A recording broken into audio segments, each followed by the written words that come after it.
Territorio Reportaje. Porque todos tenemos una historia que contar. Con el periodista Agustín del Castillo.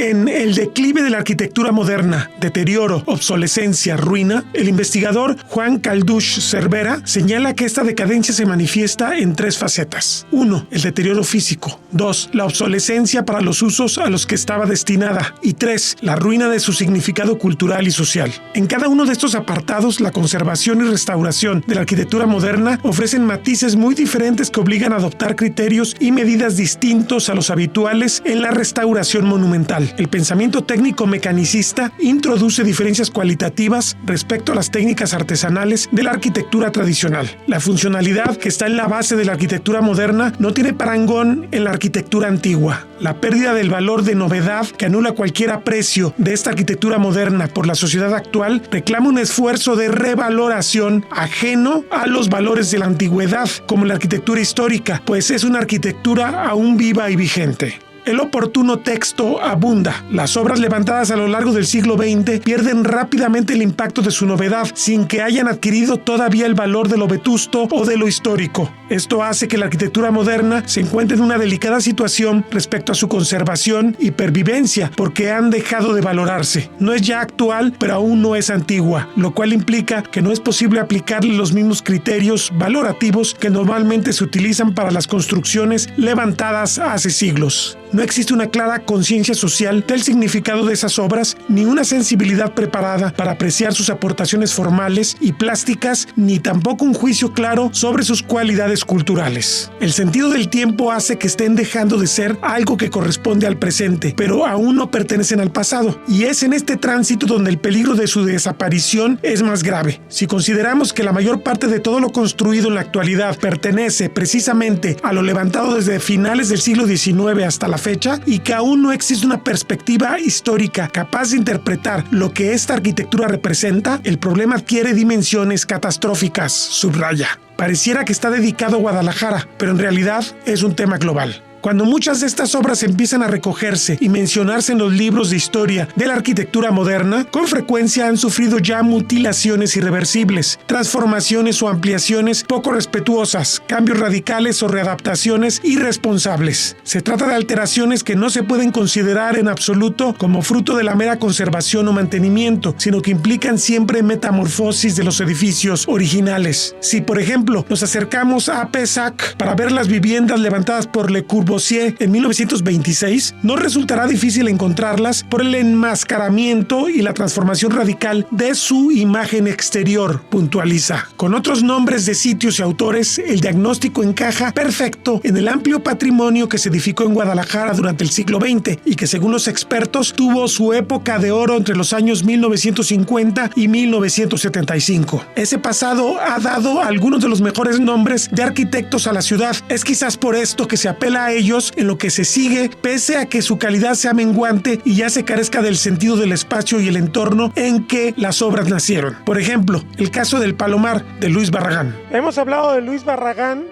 uno de los arquitectos, de hecho el arquitecto más importante por logros y por reconocimiento de México. Y bueno, es un poco paradójico porque tenemos una obra que él dejó realmente que se ha conservado con bastante dificultad, y además tenemos una obra que él solamente dejó en boceto y que, queriéndole dejar un monumento nuevo a la ciudad, se ha construido nueva totalmente muchos años después de su muerte. Y estamos justamente aquí en el monumento del Palomar con el arquitecto David, y vamos a hablar de esta obra. ¿Qué es esta obra? O sea, la gente de repente se pregunta ¿cómo la concibió Luis Barragán? ¿Qué significa en un momento dado? Sí, bueno, el nombre original que recibe esta obra es El Palomar, y esto es porque desde sus primeras obras aquí en Guadalajara, Luis Barragán construía o añadía palomares en algunas de las casas que realizaba. Un palomar básicamente es un nicho que está en alguna pared, en algún espacio abierto, para que las palomas las utilicen como vivienda. Y eso es importante porque Barragán tenía un cariño especial para las palomas. Él, en alguna entrevista con la historiadora Esther Horn, explicó que para él las palomas son dos cosas.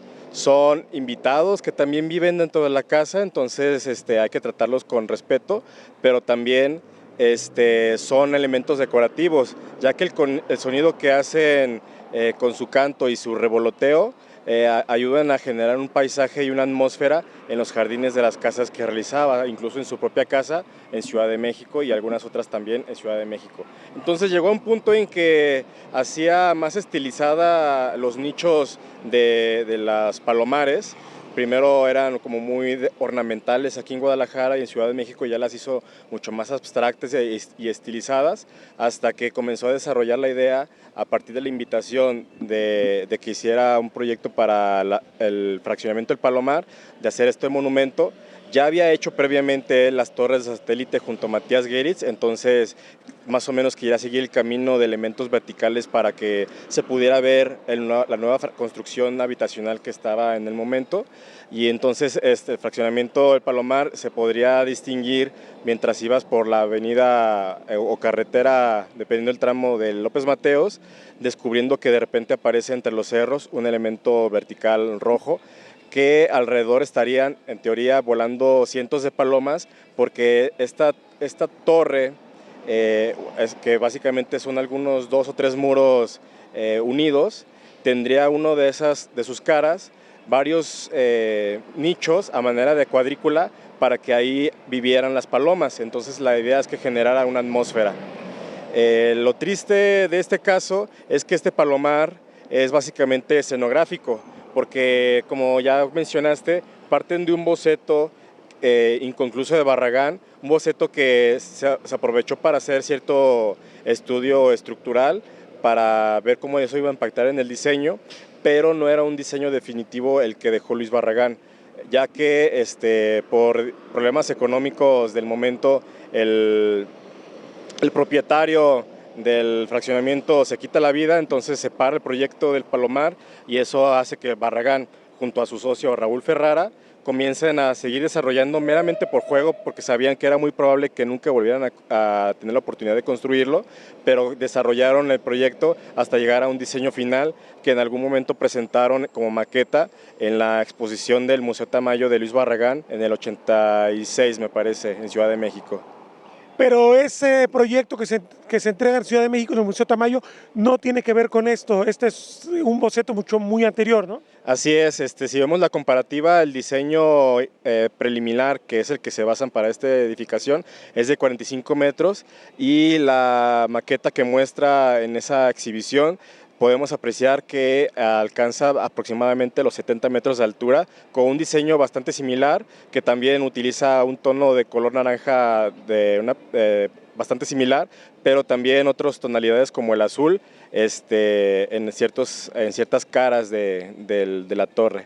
Además de que el elemento principal, para que precisamente lo pueda seguir llamando Palomar, es que siempre incluyó los nichos en forma de retícula en uno de sus muros para que habitaran palomas. Como digo, esto es escenográfico porque solo tomaron la forma base y lo construyeron con elementos prefabricados de concreto, omitiendo los nichos. Simplemente hay un relieve cuadriculado que simula ser nichos, que hasta lo pintaron un poco más oscuro para que pareciera que están huecos, que sí está oscuro por la luz, cuando realmente solo es pintura, y no permiten que las palomas se posen en este espacio, y entonces, como digo e insisto, es meramente escenográfico. Barragán no lo hubiera reconocido, y sabemos eso, no es nada más especulación, porque en vida llegó a negar una obra que no se construyó como él la quiso, que se trata del Templo del Calvario en Jardines del Bosque. Jardines del Bosque es un diseño urbano que hace Luis Barragán, en la que incluye el diseño de un templo, el Templo del Calvario, pero él, viviendo en Ciudad de México, va mandando indicaciones de cómo realizarse. El templo tarda algunos años porque sobre todo es a través de donaciones que se construye, y en el proceso los párrocos que se encuentran ahí, que alrededor fueron 2 párrocos los que estuvieron en turno, deciden hacer ajustes, entonces modifican el proyecto de Luis Barragán, y Luis Barragán ya nunca reconoció el proyecto. Cuando había publicaciones de su obra donde se mencionaba el templo, siempre se incluía bajo bajo la dirección de Barragán, de que era un proyecto no realizado. El Templo del Calvario para Barragán no se realizó, y eso lo podemos ver en publicaciones oficiales en donde él decidió que eso se dijera. Pero claro, los muertos no hablan y Luis Barragán no tiene oportunidad de protestar. La gran pregunta es, ¿crees que esto se pueda insertar en algún momento dentro de la historia del patrimonio de Guadalajara, aunque así sea desde el punto de vista barraganista, poco purista? Pues el tiempo lo dirá, ahorita es demasiado pronto para decirlo. De repente parece que hay una apropiación en sí mismo del espacio abierto que se creó, porque es una realidad que hace muchos años que no se crean nuevos espacios de recreación en la ciudad.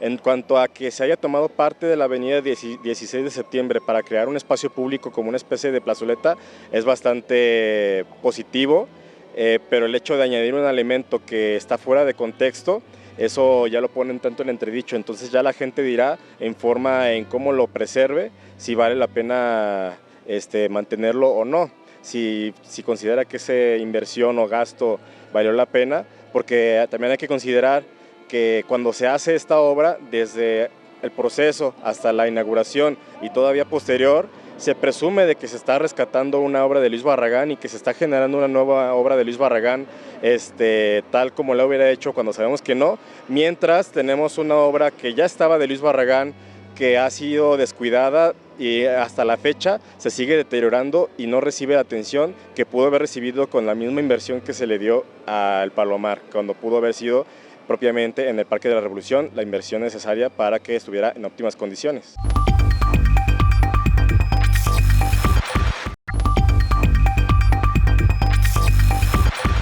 Juan José Doñán es crítico en el sentido pasiano del término, es decir, preciso y lúcido de la historia de Guadalajara y el comportamiento de sus élites. Desde la glorieta de la Normal hace una amplia remembranza del gran logro estético y funcional que fueron un conjunto de obras públicas que le dieron una estampa especial a esa zona del norte de Guadalajara, donde se apreciaba en una atmósfera límpida el paisaje de la llamada por Agustín Yáñez Clara Ciudad.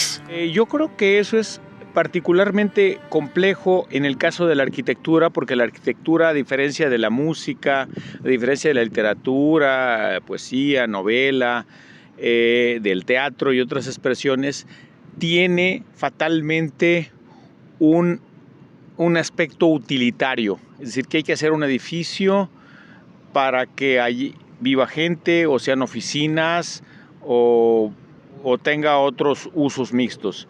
En el caso, por ejemplo, de un puente, pues que hay que pasar. Que sea bello, aparentemente secundario.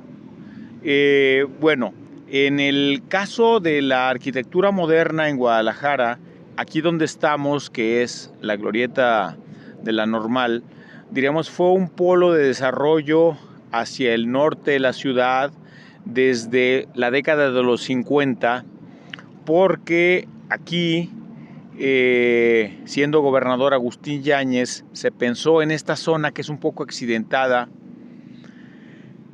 de alcalde, que eran las famosas Barranquitas. Empezaron a ser famosas y tristemente célebres un poco desde la época de Hidalgo, porque se supone que ahí hubo una degollina, no se supone, lo reconoció el propio Hidalgo, de gachupines y demás, y entonces era una zona accidentada, era un poco como después ya, ¿qué sería? Desde los años 60, 70, que tiraban cuerpos en la barranca de Huentitán, es decir, que en la Guadalajara más chica tuvo y entonces se le dio un uso aquí a esta zona que era federal y luego también municipal, estatal, y se creó la Escuela Normal de Jalisco en la década de los 50, siendo gobernador Agustín Yáñez. Se pensó desde luego en un edificio moderno y se pensó en un tapatío exitoso tanto en el Distrito Federal como en Monterrey y otras ciudades del país, como fue Enrique de la Mora y Palomar, el famoso Pelón de la Mora, que hizo un proyecto para la Escuela Normal de Jalisco, para ser la sede de la Escuela Normal de Jalisco, que en algún momento estuvo donde ahora se encuentra el Palacio de Justicia, al costado norte del Teatro Degollado. Y aquí empezó una suerte de desarrollo urbanístico notable, porque aquí estaba la nueva carretera desde la época de González Gallo, que es la administración inmediata anterior a Agustín Yáñez, la nueva carretera a Zapopan. La vieja pues estaba por Américas. Y entonces aquí se hizo algo que sigue siendo desde luego notable, porque quien tuvo retuvo esta glorieta que tiene un diámetro de 180 metros, es decir, son 2 cuadras bien medidas. Y a este desarrollo se llama Glorieta de la Normal porque la primera edificación que se hizo fue la Escuela Normal. Y entonces la Glorieta de la Normal.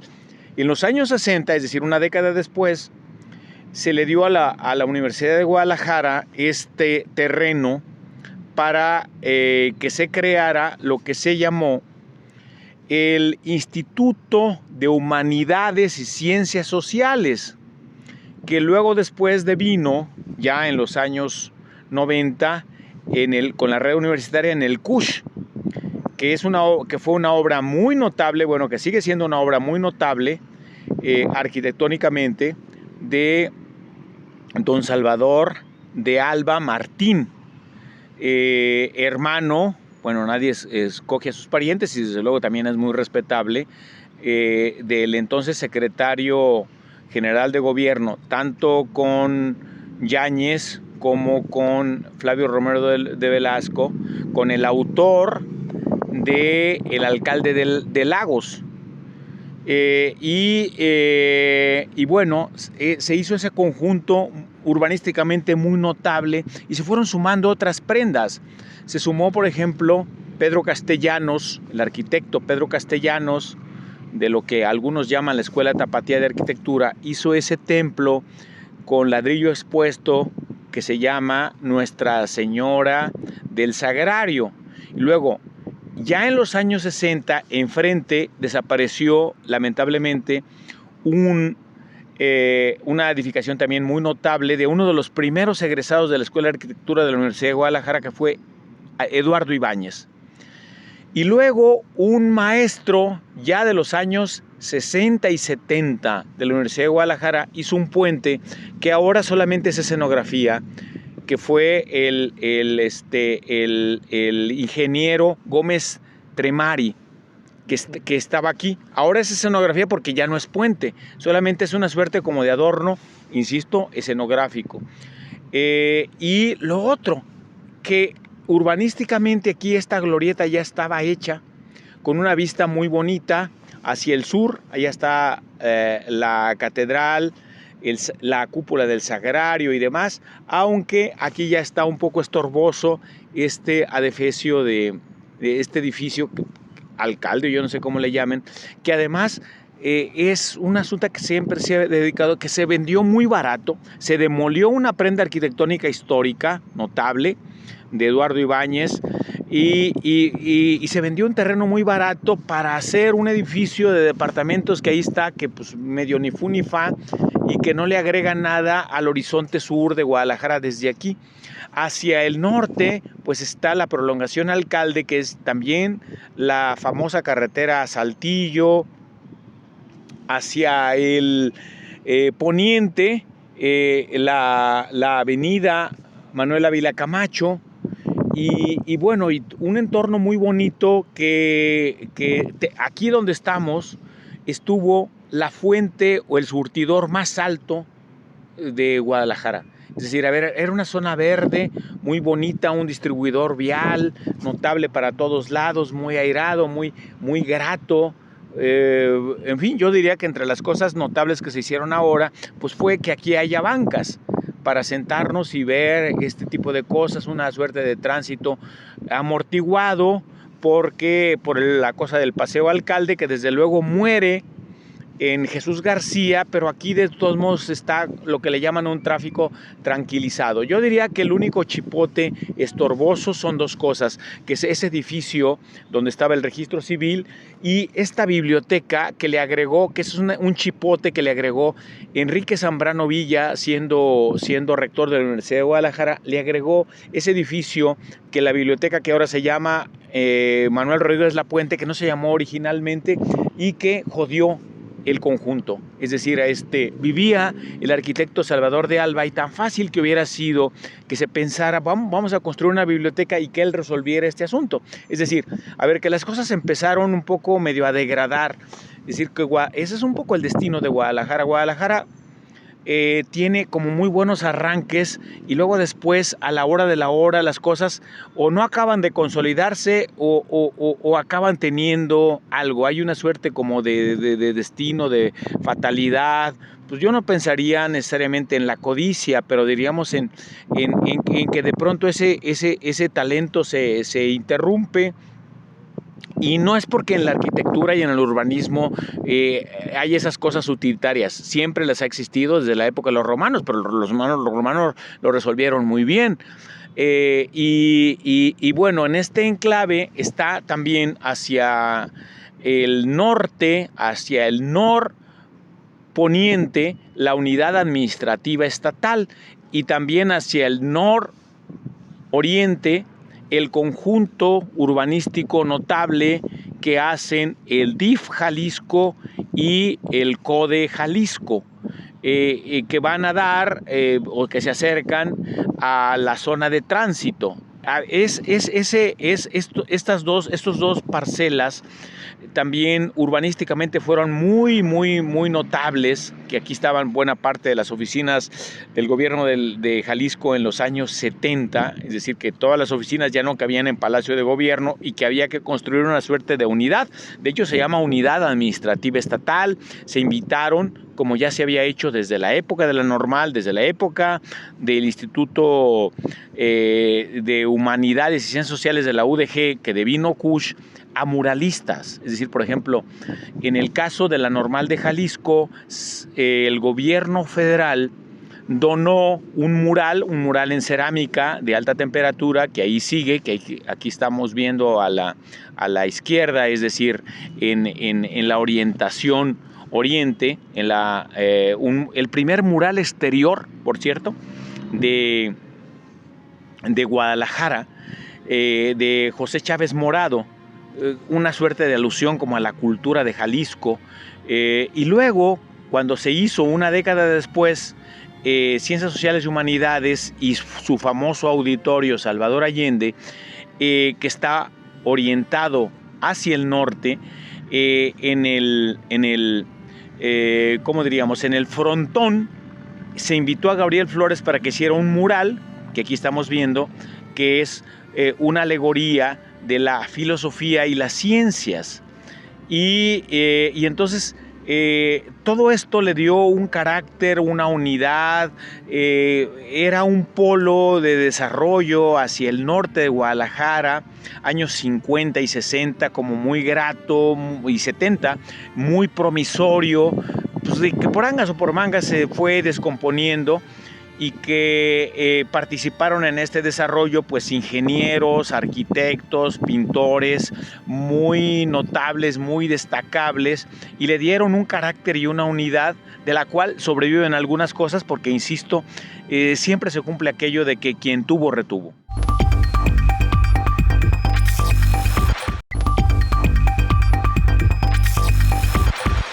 La ciudad no sabe completar ciclos y es una realidad que le hace perder muchos proyectos, agrega Doñán. Tú mencionas el tema de cómo solemos arrancar bien, pero después como que vamos desvirtuando.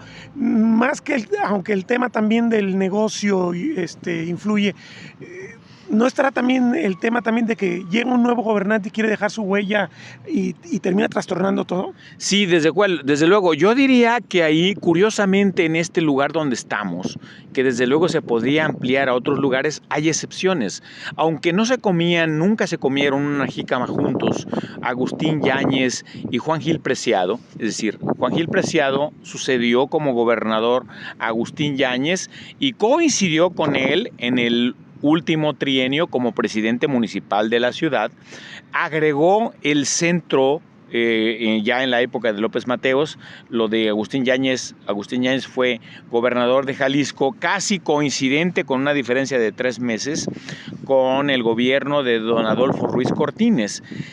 Aquí ya fue con López Mateos y Juan Gil Preciado le agregó una prenda notabilísima y presumible, que es ahora el caso, por ejemplo, del Kush, que desde luego sí sucedió, pero años después agregarle esta, debió haber sido ya en la época, en la biblioteca esta, que es una suerte como de búnker de cemento, que desde luego no le agrega nada. Quién sabe quién será el constructor y demás, y si yo recordar el nombre sería para vergüenza de él, dado que no le agrega nada. Aquí era un conjunto, diríamos, muy grato, multisensorial, un espacio abierto, que se veía desde los edificios, tanto de economía, de filosofía y letras y de derecho. Se veía esta fuente que nos recordaba a algunas gentes cuando estuvimos ahí en algún momento,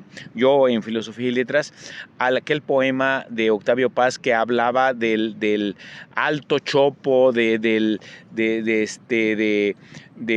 la fuente, diríamos, que llevaba a la fantasía y que tenía efectivamente la fuente una función ornamental, pero estaba en el centro y en el ombligo de esta glorieta, que tenía un componente aglutinador y de un desarrollo, diríamos, abierto. Se veía la catedral, pero que la podías tocar con la mano, la torre del santuario y todo lo demás.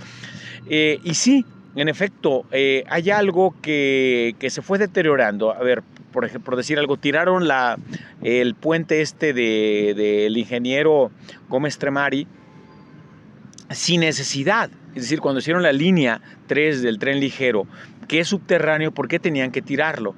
No, que porque tenían que pasar por ahí las grúas y que no sé cuántas cosas y demás. Luego, a ver, lo que ya es descarado es el hecho de que se tirara el registro civil, la finca del registro civil, para hacer un edificio. Es decir, a ver, una suerte de cuestión codiciosa, pues debe haber otro terreno para construir eso y no ahí. Claro, aprovecharon de que ya había muerto Eduardo Ibáñez, y lo otro también, un poco que los arquitectos en Jalisco tienen una vocación caínita, son hijos de Caín más que de Abel, y no tienen mayor respeto o no han tenido mayor respeto por sus antecesores, siempre y cuando eso les represente una ventaja. Yo creo que eso es lo que sucedió ahí. Institucionalmente, después de la época de oro de la arquitectura moderna tapatía, se ha fallado, advierte. Aquí tendríamos que entrar también la iglesia e incluso la universidad oficial, en que tendrían que pensarse mejor las cosas y desde luego considerar que en el caso del patrimonio, la palabra patrimonio tiene incluso su significado, está desde la etimología, lo que se hereda de los padres, lo que se hereda de los mayores, y que hay que cuidar y que hay que pasar, y de preferencia pasar enriquecido. Las grandes ciudades, las grandes urbes en el mundo, eso han hecho un círculo virtuoso. Nosotros lamentablemente no, por angas o por mangas. Vamos a decir, de pronto hay ocurrencias que se mantienen por una suerte de capricho, o una mecánica o una inercia. Por ejemplo, es escandaloso, en mi opinión, que en una semana, o en menos de una semana, en media semana, el Ayuntamiento de Guadalajara se gaste muchísimo más de lo que es el presupuesto de todo el año de la Dirección de Cultura en una cosa que se llama G de Luz, que por cierto, eso lo inventó Enrique Alfaro. Que si son tantas gentes y demás, a ver, a mí me parece que si es circo, es un circo muy chafa.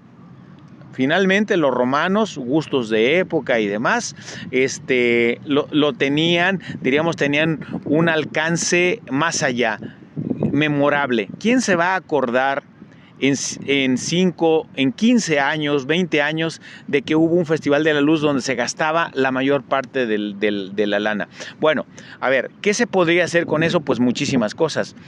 Entre otras, pues aquí está, conservar lo que se tiene y que es valioso, es decir, revalorar las cosas.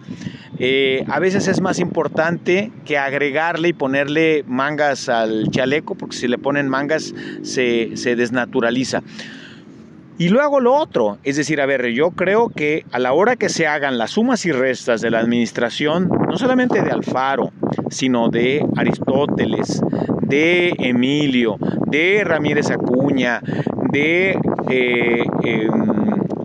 Alberto Cárdenas, y nos vamos para atrás, es, entre otros, pues lo que han conservado y lo que le han agregado a ese patrimonio. Yo diría, y ahí tendría razón otra vez el Pichojos, Fernando González, de que no, o sea, de que a la ciudad le han restado. Los tapatíos tienen gran futuro en su pasado, dijo alguna vez el historiador Fernando González. Esa nostalgia hace que se valore poco el presente, y la paradoja es que la mayor extensión de la ciudad está ya sobre territorios que eran rurales hace apenas unas cuantas generaciones. Se mantienen cosas, y desde luego también el centro, pues obviamente alguien podría decir, no, sí, pero desde la época de González Galle se jodió el centro y todo. Pues sí se jodió, y sigue siendo una discusión de que si la Cruz de Plazas es virtuosa o no. Patrimonialmente jodió. Se perdieron cosas indudablemente valiosas, inaceptables, por ejemplo en Londres, con toda la revolución industrial, con toda la codicia comercial o de fenicios de los londinenses, dijeron, bueno, a ver, si hay que, aquí viene la revolución industrial, todo, tenemos que hacer un transporte subterráneo, un transporte metropolitano, es decir, pues de ahí viene la palabra metro. Y lo otro, que si volviera Shakespeare, reconocería ese centro de Londres que él vivió, con la excepción de algunas cosas añadidas, como el Big Ben, como el Parlamento británico y algunas cosas más, pero conservaría, entre otras, hasta sus nombres, porque los nombres de las calles también son patrimoniales. Y en el caso nuestro, pues no, porque finalmente, pues en nuestra independencia finalmente es tardía, porque fuimos colonia. Y luego después, los conservadores pusieron un nombre, los liberales otro, y así se la llevaron. Así que entonces eso ha sido nuestra identidad y nuestra fatalidad para bien, y con mucha más frecuencia para mal. Ahora, y ya con esto para rematar, hablamos de la clase dirigente y su frivolidad, su cambio de opinión, su narcisismo. Yo diría algo más grave, su ignorancia. Porque finalmente, a ver, yo diría que no hay mala intención en muchos casos. En algunos tal vez sí, por la codicia, por el interés, o por lo que se dice en la Biblia, por la usura. Yo diría que finalmente hay una suerte de arrogancia que los lleva a confundir que tener el poder es tener la razón. Son gramáticas distintas, como dirían los semiólogos. Pero además, como que el poder en México éticamente está concebido como el derecho a hacer todo, ¿no? Sí. A ver, es una suerte de patente de corso, que en realidad significa esa frase patente de piratas, patente de corsarios. Es decir, yo ya te vencí y entonces por lo tanto puedo hacer lo que a mí se me hinche. Que desde luego la ciudad en ningún momento ha sido víctima, ni tendría por qué serlo, de sus gobernantes que presumen ser servidores públicos, que presumen, llevando al extremo de Morelos, siervos de la nación y no altezas serenísimas. En la realidad están más cerca de Santana que de Morelos, están más cerca de Alteza, en la práctica, de Altezas Serenísimas, no de discursos, sino de hechos, por aquello que dice el Evangelio: por sus frutos los conoceréis, no por sus rollos o sus declaraciones. A ver, y creo que ahí sí es también una suerte de minoría de edad, de complejo a veces a la inversa, de nuestra clase gobernante, casi de todos lados, porque ya agotamos. En algún momento, pues es que era el PRI, que el PRI y demás. Bueno, ahora en muchos sentidos vemos al PRI hasta con cierta nostalgia. Sin decir, pues yo soy un anarquista romántico en ese sentido, pero diríamos, pero como amor y conocimiento, por amor y aborrecimiento no quitan conocimiento, yo diría que en algún momento tienen razón quienes dicen que estábamos mejor cuando estábamos peor. O sea, que funcionaban las cosas, que sí nos quejábamos de cosas, que sí había cosas, que queríamos la democracia, que la gente participara, etcétera, etcétera, pero finalmente fuimos quemando ciertos cartuchos. ¿De dónde viene el desprestigio de los partidos políticos? Bueno, de que cuando han tenido su turno al bat, no han hecho las cosas mejor. Y en algunos casos las han hecho peor. Que los otros tenían oficio, experiencia, etcétera, pues será el sereno. Pero en este aspecto diríamos que las consecuencias las ha pagado la ciudad, las ha pagado la sociedad, y urbanísticamente ahí están las cosas que se pueden ver. Si se toma una foto de lo que era este lugar donde estamos, la glorieta de la Normal, en los años 70 y principios de los 80, diríamos que se ha abollado, que ha venido a menos. Y esta muestra se podría extender a buena parte de la ciudad. No como generalización, no como regla, pero sí, vuelvo a insistir, el Pichojos González tiene razón. Los tapatíos tienen un gran futuro en su pasado.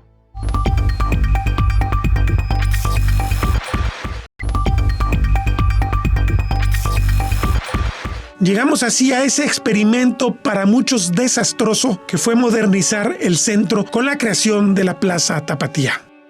Me parece importante que acotemos el lugar y el día en que se está realizando esta entrevista, porque bueno, para que usted sepa, el día de ayer, fue 14 de febrero, fue el aniversario 482 de la Fundación de Guadalajara, y estamos en una zona muy emblemática que es la Plaza Tapatía, emblemática para bien y para mal. Y bueno, ¿por qué traigo abrigo? Porque esta mañana prometí hacer una mañana de cabañuelas y terminó saliendo el sol. Son de las contradicciones que tiene el clima de Guadalajara también, que se ha hecho más extremo y que quizás nos pueda servir como metáfora para hablar de estas contradicciones que tiene también el clima moral o espiritual o las ideas que tenemos los tapatíos sobre cómo la ciudad puede mejorar, cómo puede desarrollarse. Plaza Tapatía, como muy pocos proyectos, es justamente una cosa que demuestra esta bipolaridad que tenemos los tapatíos.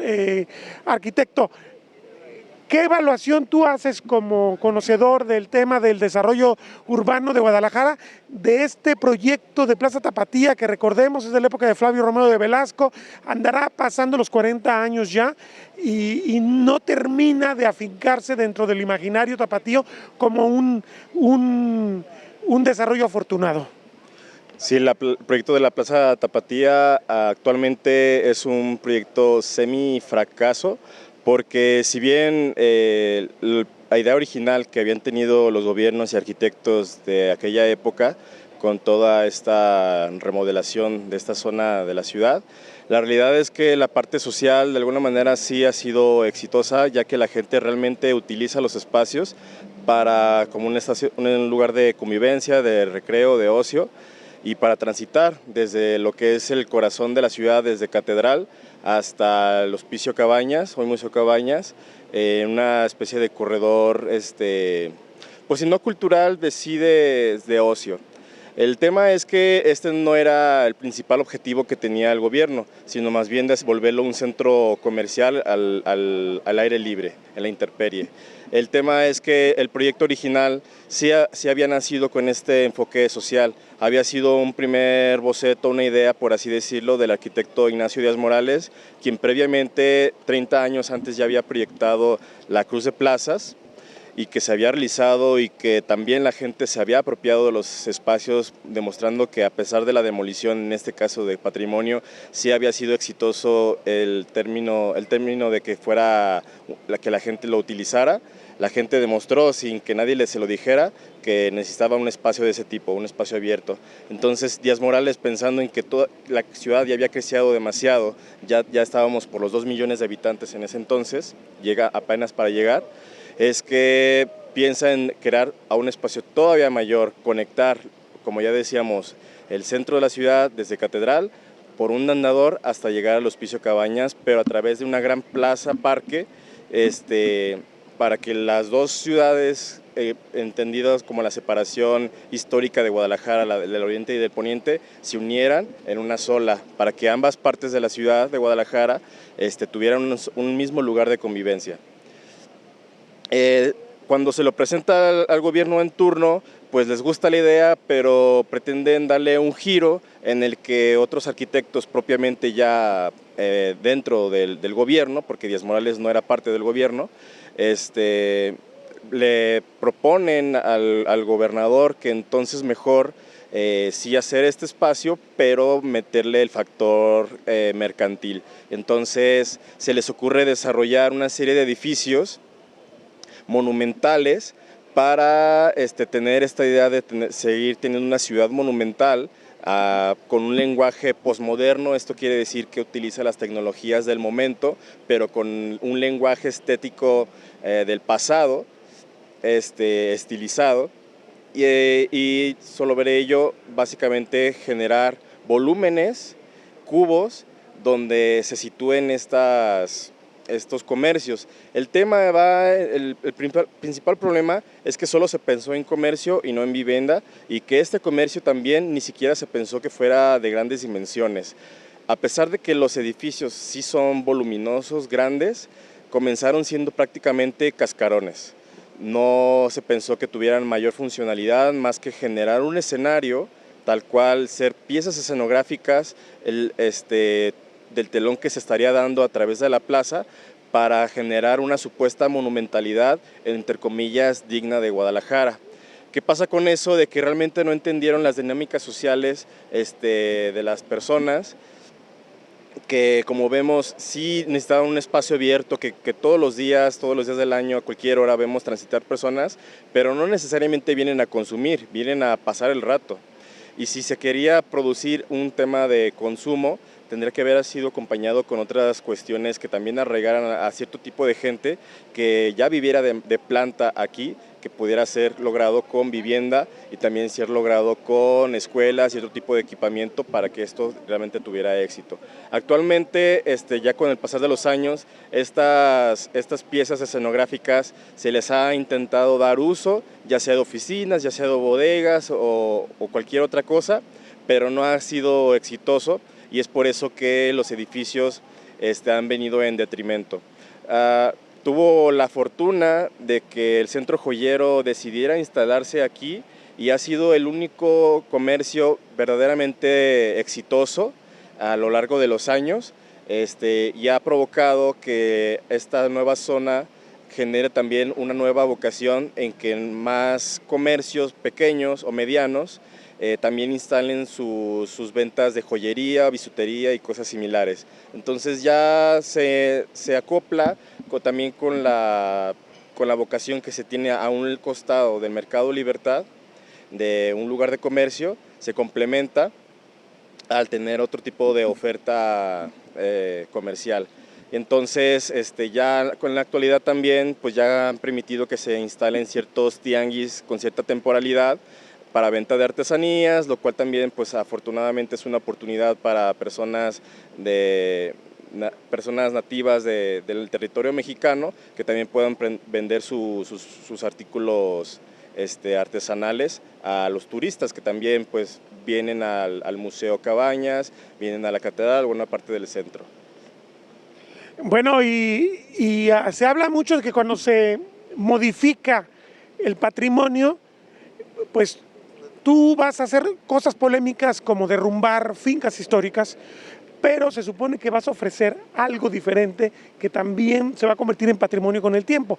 El caso de Mercado Libertad pues no es parte del proceso, pero como coincidió pues que la obra que se hizo de Mercado Libertad en su momento y se ha convertido en un emblema también de la ciudad, pero como que hacia el cascarón de Plaza Tapatía, yo no sé si lo que se perdió valía la pena para lo que se logró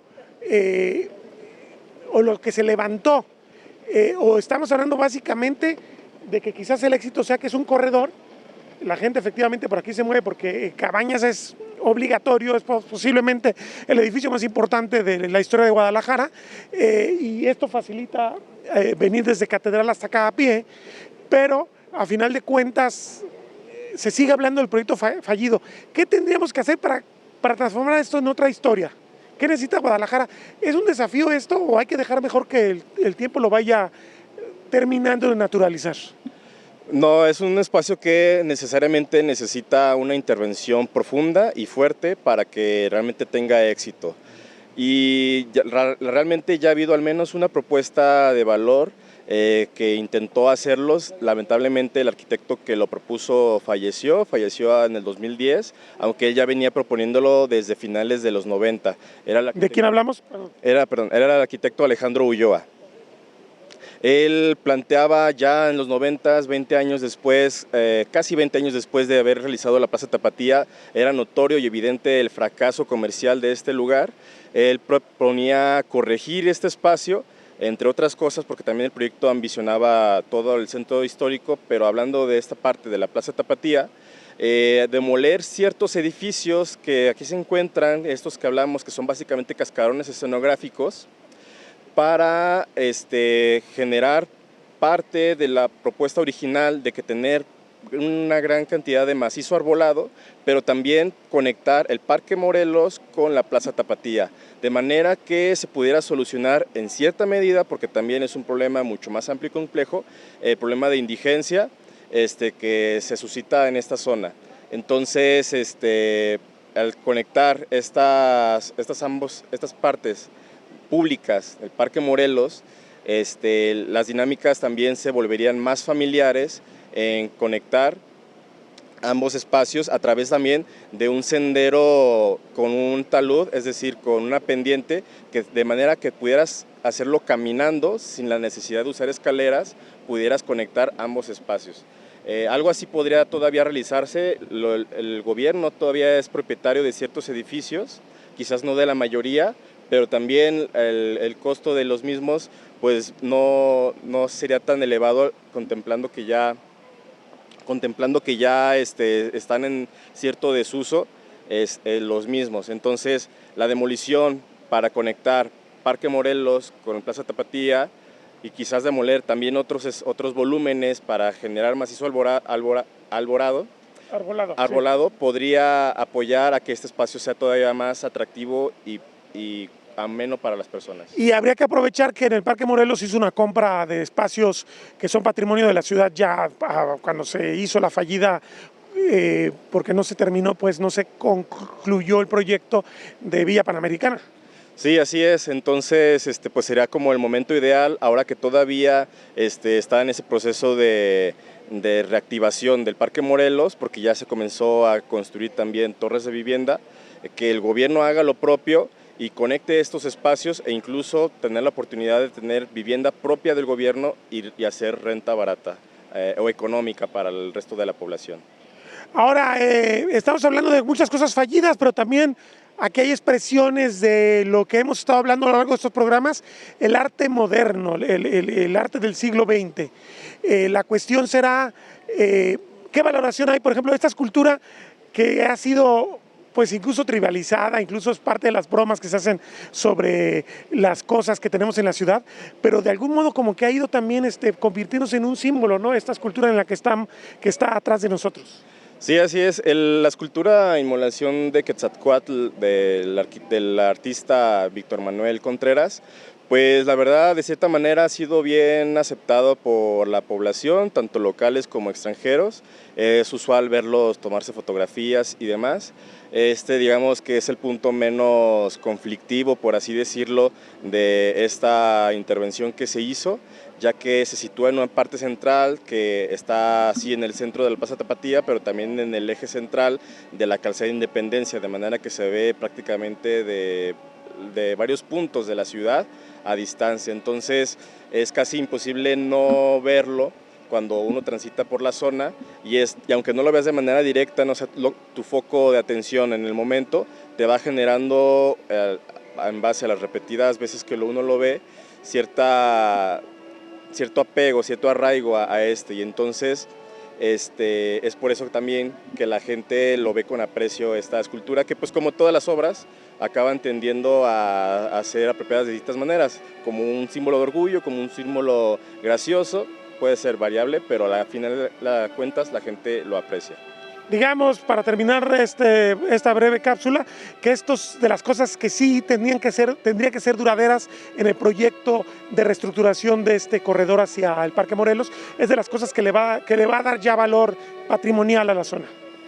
Sí, así es, y precisamente de ser posible algo así como recuperar al menos las bases de las ideas del arquitecto Alejandro Ulloa, así como lo hicieron para el Paseo Alcalde, en el que él primero había tenido esta idea de peatonalizar la avenida, es que podría hacerse el túnel, prolongarlo, el de Avenida Hidalgo, de manera que en vez de puente que cruza por la calzada, sea un túnel, para que no sea un obstáculo este túnel ahora a la hora de conectar Parque Morelos y Plaza Tapatía. Territorio Reportaje. Porque todos tenemos una historia que contar. Con el periodista Agustín del Castillo.